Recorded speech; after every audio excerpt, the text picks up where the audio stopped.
لکه څنګه چې موږ تاسو په تیر کارونه کې په تیر لیکچر کې په پریویس لیکچر کې موږ تاسو د ایزنشل ورډز لومړنی یونټ تدریس کړو.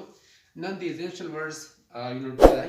نو تاسو که څه شوګیز ما په چینل کې ګډون وکړئ چې تاسو وکولای شئ په اسانۍ سره د ایزنشل ورډز په کور کې زده کړئ. نو the first word is adventure. adventure خوږه خاطره، تفریحي تجربه، صحیح ده، یا کارنامه adventure. نو riding in the rough water was an adventure. په ناهوارو اوبو کې سپرلي یوه تفریحي یا تجربه وه، یوه تفریحي تجربه وه. word number 2 approach نږدې کېدل، صحیح ده. the baby approached his school yesterday.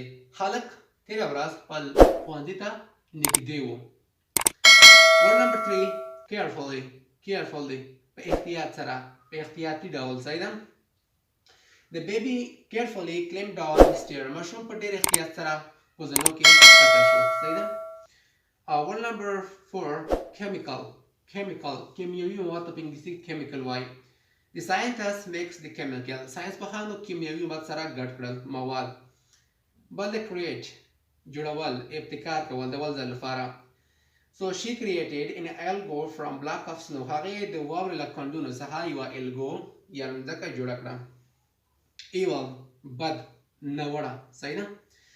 the evil figure scared us all. هغه ناوړه څیره موږ ټول وویرولو. scared ویرول. experiment word number 7 experiment تجربه په یو شي باندې، صحیح ده. the student did an experiment in science class. د ښوونکو د ساینس په سیم کې یوه تجربه وکړله. kill word number 8 kill وژل. I killed the fly with a fly swatter. وایم ما مچ په مکي سره ووژه، یعنې fly swatter هغه شی چې پابند مچون وژل کېږي. laboratory صحیح ده. my mother worked in a laboratory. زما مور په لابراتوار کې کار کوي.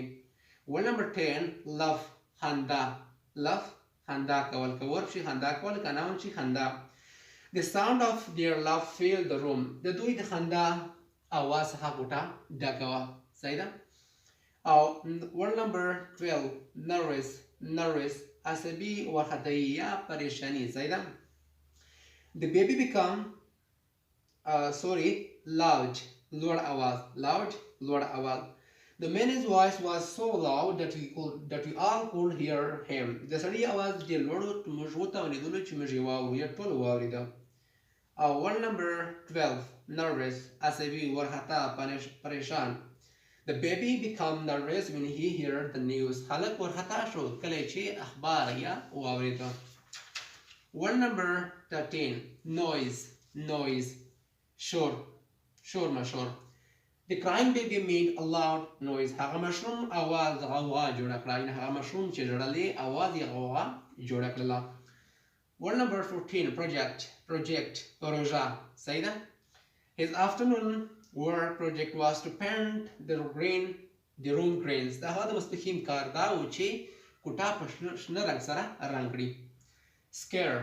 scare ویرول، scary ویرونکی. my uncle was scared by what he saw in the room. زما تره په کوټه کې چې څه یې ولیدل ورڅخه وډار شو. secret معنا راز. the two boys were sharing a secret. وایي دوه هلکانو خپل منځ کې یو راز شریکولو. او shout word number 17 shout چغه وهل. my boss shouted me because I was late for work. زما مشر په ما چغه کړه ځکه زه له کار څخه ناوخته وم، یعنې په ما ناوخت شولو نو زما مشر په ما چغه کړله چې ولې ناوخته راغلې. word number 18 smell بویول، صحیح ده. the two friends smell the flowers. هغه دوه دوستان ګلان بویوي، هغه دوه ملګري، یعنې the two friends smell the flower. هغه دوه ملګري ګلان بویوي. word number 19 صحیح ده. terrible خطرناک، ډېر بد چیز، صحیح ده.